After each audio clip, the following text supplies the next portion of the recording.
how to fix Instagram filters. So hello guys, if you have any problem with the Instagram filters or effects or anything like that, this video is gonna be helping you a lot. So all what you have to do is very simple.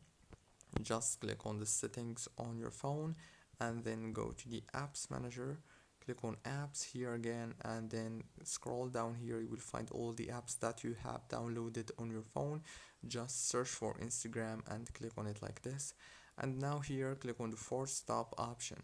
After you click on it, then all what you have to do is go to the notifications management and then disable it and enable it again like this. Go back, this time click on the permissions and make sure to enable all the permissions right here.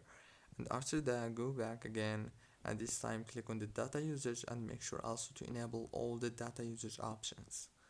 Go back again and the last thing you have to do is just go to the storage and click here on these options right here. After you click on clear data, now all what you have to do is just restart your phone and the problem must be solved. See you later.